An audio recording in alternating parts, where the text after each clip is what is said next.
Salam, selamat jumpa di Dongeng Eyang Kanjeng. Kita sudah sampai pada bagian 3 dari Cinta Allah, Cinta Alam, cerita anak yang ditulis oleh Ibu Afriani. Di dalam hutan tropis juga hidup ular dan teman-temannya. Kadang ular itu melilit manja di antara dahan yang penuh dengan dedaunan. Ada juga kupu-kupu cantik yang terbang di udara. Monyet pun ikut gembira, bergelantungan dari satu pohon ke pohon yang lain. Batang pohon yang digunakan monyet untuk bergelantungan sangat kuat. Ya, hutan tropis menjadi hutan yang ramai dengan penghuninya yang bahagia. Semua itu karena Allah menjaga dan mengasihi semua makhluk ciptaannya. Hutan tropis juga memiliki aneka tanaman dan bunga. Di hutan tropis ada pohon anggrek yang bunganya sangat indah. Tanaman itu memiliki warna yang cerah dan memesona. Anggrek itu tumbuh di cabang pohon, beberapa akar anggrek merambat di pohon. Akarnya mengambil makanan dari udara dan juga sebagian dari pohon tempat anggrek itu menempel. Anggrek yang berbunga terlihat cantik berada di atas pohon yang tinggi. Bunda lanjutkan dengan tanaman yang tumbuh di gunung yang tinggi ya. Biasanya di gunung yang tinggi terdapat salju. Udaranya sangat dingin dan berangin. Pohon yang biasa tumbuh di gunung adalah pohon pinus. Selain itu, ada juga rumput yang tumbuh di gunung. Salju akan turun dan ketika musim berganti di mana matahari mulai bersinar kembali, maka salju mencair. Lalu beberapa tanaman akan berbunga. Di sela-sela batu yang ada di sekitar gunung, tanaman di gunung pun memiliki perbedaan dengan tanaman yang lain. Hanya dengan tiupan angin, tanaman itu bisa bertahan. Angin dingin biasanya berhembus menuju ke tanah yang tinggi.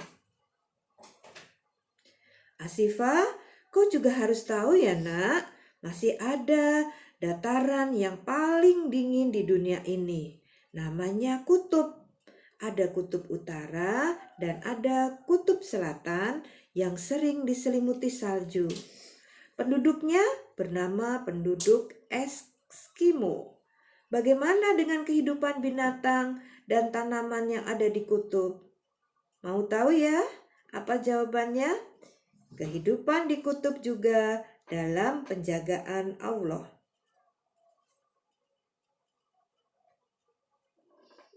Pada waktunya akan tiba, salju mencair. Jadi, bongkahan batu es dan di bawah bongkahan batu es itu hidup berbagai tanaman dan binatang kecil yang mencari makan dari tumbuhan berupa lumut yang hidup di sekitarnya.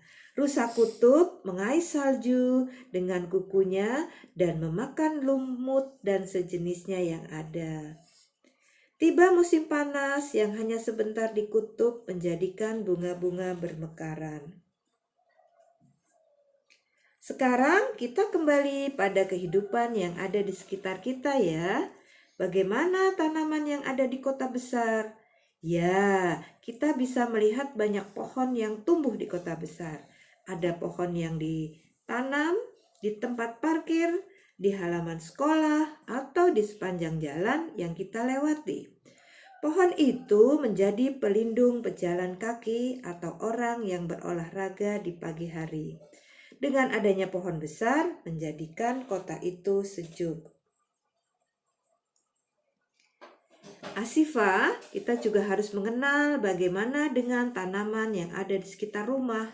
Tanaman yang tumbuh di sekitar rumah banyak gunanya. Coba perhatikan tanaman hias yang ada di pot, di samping kamar atau di teras rumah.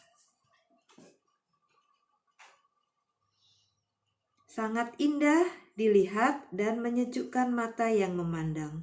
Begitu juga dengan tanaman hias yang ada di kantor ayah, di sekolahmu, atau juga di rumah sakit. tanaman itu memperindah suasana di sekitarnya. Ketahuilah Asifa bahwa tanaman itu sangat berguna untuk manusia. Manusia bisa menggunakan pohon untuk bahan makanan. Ada roti, sayuran, beras, kacang, kedelai, dan masih banyak lagi. Sedang dari rumah ada kursi, tempat tidur, meja, lemari. Hampir semua tanaman yang tumbuh di bumi ada manfaatnya. Mari kita sayangi tanaman dan belajar menanam pohon. Kelak kita akan mendapat hasilnya. Nah, Bunda Asifa pun mengakhiri ceritanya. Salam, sampai jumpa.